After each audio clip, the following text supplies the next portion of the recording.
You know, we've literally all been there. You're sitting at a crowded, super noisy boarding gate, just kind of daydreaming about what happens when you finally upgrade your whole travel reality.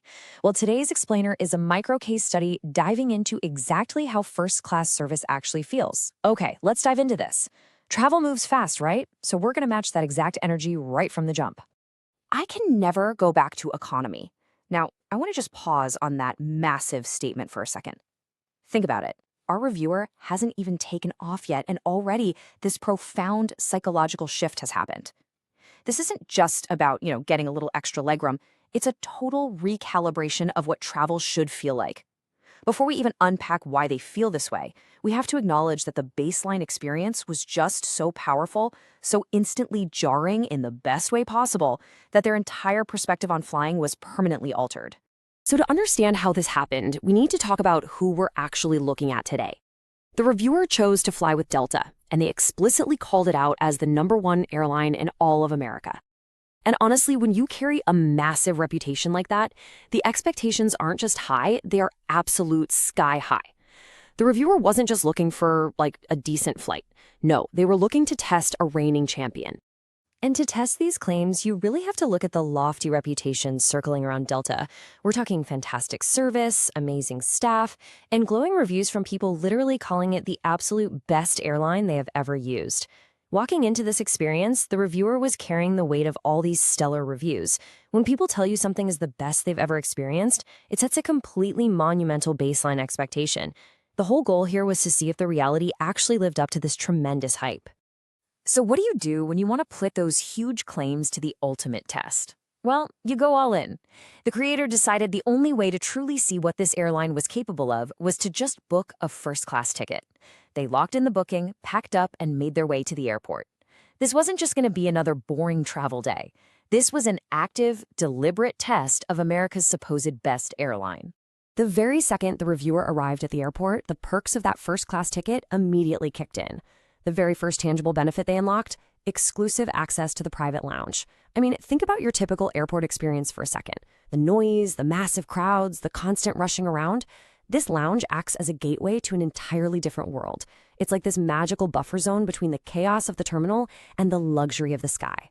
By booking first class, the reviewer essentially bought a key to a private sanctuary before the journey even truly began.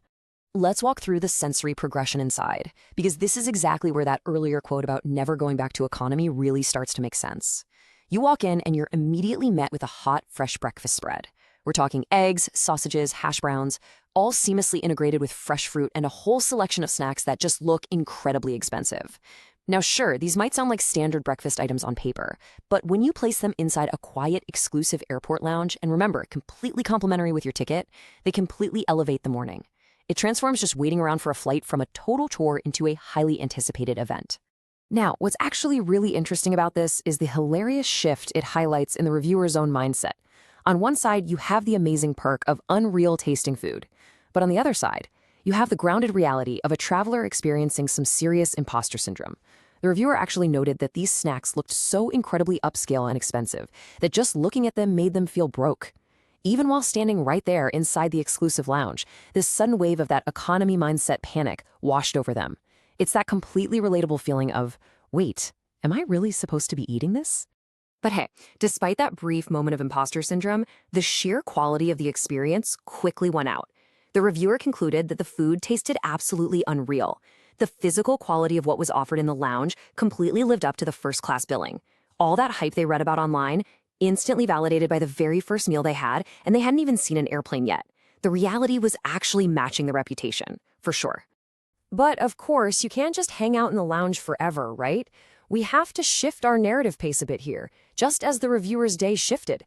After finishing up that unreal meal, it was abruptly time to transition.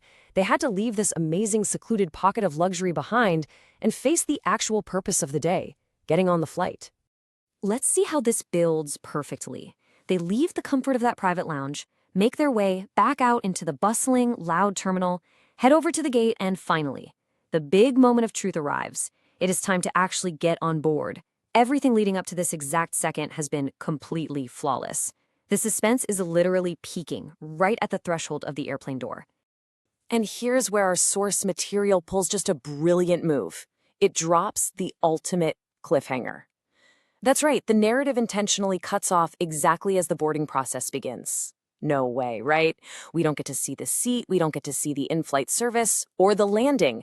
The creator deliberately ends the segment right there, urging viewers to seek out the rest of the journey elsewhere. So the actual in-flight experience, it remains a total mystery for us right now. Which brings us to a huge lingering question. So the crucial point here is that first-class service isn't just about the flight itself, right? It's an end-to-end psychological experience that begins the exact second you arrive at the airport, completely reframing all your expectations.